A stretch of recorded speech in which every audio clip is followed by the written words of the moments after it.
Hello friend, good evening. कैसे हैं आप सब? आशा करता हूँ स्वस्थ होंगे, मस्त होंगे। Welcome to my YouTube channel Gyan Tech 84 में आपका स्वागत है। आज हम आपको बेसिक से कंप्यूटर चलाने के बारे में बताएंगे। तो आइए शुरुआत करते हैं। कंप्यूटर है क्या, कंप्यूटर के जनक कौन हैं, कब उनका जन्म हुआ था, कब उनकी डेथ हुई थी और उन्होंने कौन से इंजन का आविष्कार किया था। तो आइए फ्रेंड्स स्टार्ट करते हैं। What is computer? कंप्यूटर है क्या? कंप्यूटर एक इलेक्ट्रॉनिक उपकरण है जो डेटा को इनपुट के रूप में लेता है, उसे संसाधित करता है और फिर परिणाम को आउटपुट के रूप में प्रदान करता है। इसे गणना करने, जानकारी संग्रहित करने और विभिन्न कार्यों को स्वचालित रूप से करने के लिए प्रोग्राम किया जा सकता है।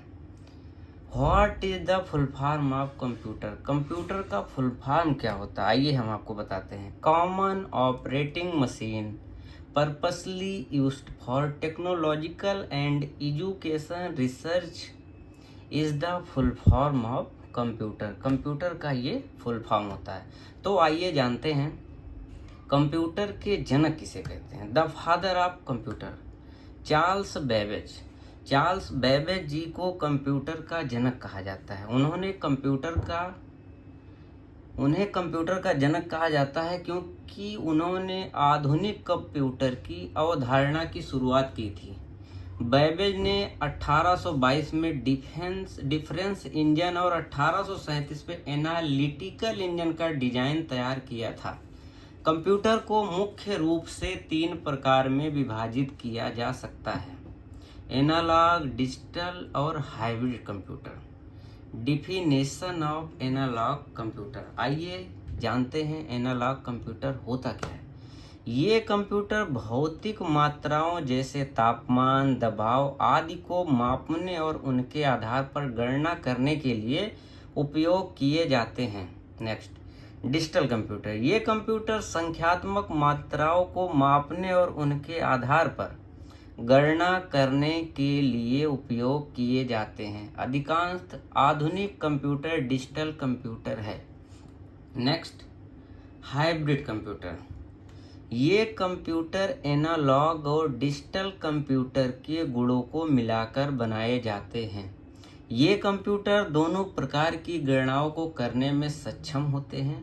इसके अतिरिक्त कंप्यूटर को उनके आकार और क्षमता के आधार पर भी वर्गीकृत किया जा सकता है। जैसे माइक्रो कंप्यूटर, ये छोटे व्यक्तिगत उपयोग के लिए डिजाइन किए गए कंप्यूटर होते हैं, जैसे कि डेस्कटॉप और लैपटॉप।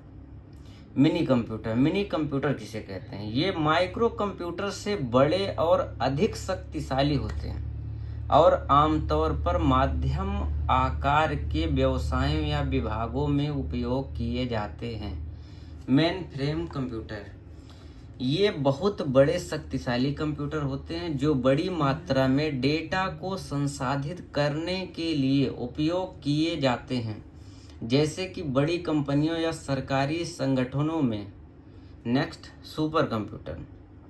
ये दुनिया का सबसे शक्तिशाली कंप्यूटर होता है जिनका उपयोग वैज्ञानिक अनुसंधान, मौसम पूर्वानुमान और अन्य जटिल गणनाओं के लिए किया जाता है। दुनिया का पहला कंप्यूटर, आइए बताते हैं दुनिया का पहला कंप्यूटर क्या है।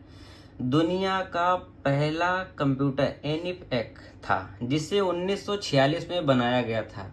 यह एक पहला आम उद्देश्य वाला इलेक्ट्रॉनिक कंप्यूटर था। अब आपको हम बताते हैं भारत का पहला कंप्यूटर। भारत का पहला कंप्यूटर किसे कहते हैं? भारत का पहला कंप्यूटर HEC2M था, जिसे 1956 में कोलकाता के भारतीय सांख्यिकीय संस्थान में स्थापित किया गया था। आइए आगे बढ़ते हैं। कंप्यूटर के बारे में हमने आपको जानकारी दी है। कंप्यूटर क्या है? कंप्यूटर एक इलेक्ट्रॉनिक डिवाइस है जो डेटा को इनपुट के रूप में ले लेती है, उसे संसाधित करती है और फिर परिणाम को आउटपुट के रूप में प्रदान करती है। Computer is divide by 2 part. Computer को 2 भागों में बांटा गया है। फर्स्ट हार्डवेयर, दूसरा सॉफ्टवेयर। आइए हम आपको बताते हैं हार्डवेयर और सॉफ्टवेयर होता क्या है। Hardware CPU, printer, scanner, keyboard, mouse, etc, इसे हम हार्डवेयर कहते हैं। Software is also two types: MS-DOS, MS Windows, Unix, Linux, etc.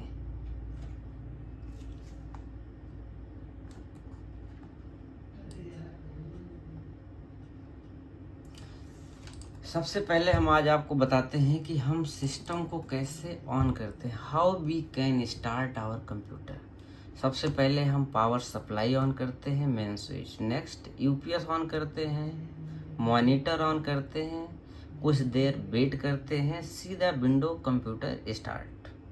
आइए बताते हैं आपको सीपीयू का मतलब क्या होता है। सीपीयू सेंट्रल प्रोसेसिंग यूनिट, जिसे हिंदी में केंद्रीय प्रसंस्करण इकाई भी कहा जाता है। इसे कंप्यूटर का दिमाग माना जाता है क्योंकि यह सभी बुनियादी तार्किक और अंकगणितीय कार्य को करता है।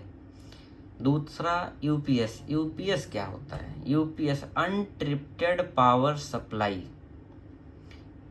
इसे हिंदी में अबाधित विद्युतीय आपूर्ति भी कहा जाता है। यह एक ऐसा उपकरण है जो बिजली जाने या वोल्टेज कम होने पर भी कंप्यूटर या अन्य उपकरणों को कुछ समय के लिए बिजली की आपूर्ति जारी रखता है, जिससे डेटा हानि या उपकरण को नुकसान होने से बचाया जा सकता है। आज के लिए इतना ही क्लास में, मिलते हैं नेक्स्ट वीडियो में। तब तक के लिए गुड नाइट।